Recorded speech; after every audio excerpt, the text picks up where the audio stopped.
Hey friends, I'm on a no heat call here. Tempstar furnace.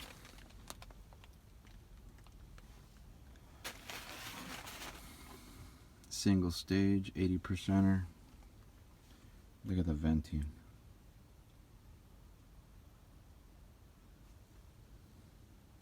Three-inch coming out here. Lots of tape on it. It's a 4-inch. Supply plenum. Really small supply plenum. Uninsulated supplies. Pigtail. It didn't reach. Outlet's right over there. So they spliced it right here. And then they spliced it over here. So what I first noticed when I got up here, because I turned it on from the stat, access to get in the attic is through the outside. Right when I got up here, I could smell like a burnt wire smell, or burnt windings. Came up here and touched the inducer motor, and it's extremely hot. There's no capacitor on the inducer motor. Next, I'm gonna see the inducer motor wires go to here. I'm gonna disconnect this and check for 120 across my black and my neutral. Although I know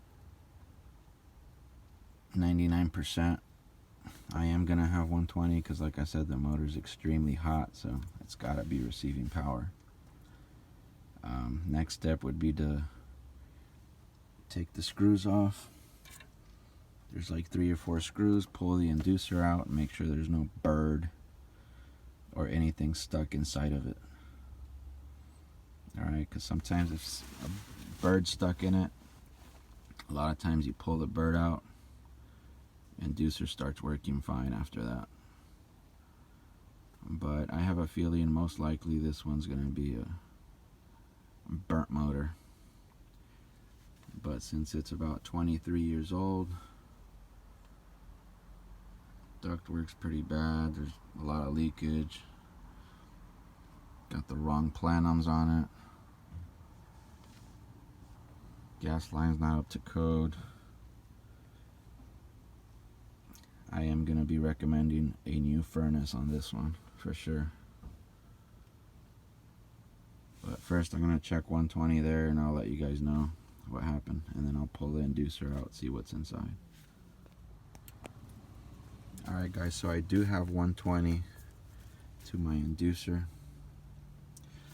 I just disconnected the vent pipe, which is, gosh, look at that. Straight falling apart. I looked inside. I can spin it. There's nothing stuck in it, so it's definitely a faulty inducer. Just wanted to know that for sure so I can tell the client. So now I took a lot of pictures, many pictures, so now I gotta go down and talk to them about replacing this furnace.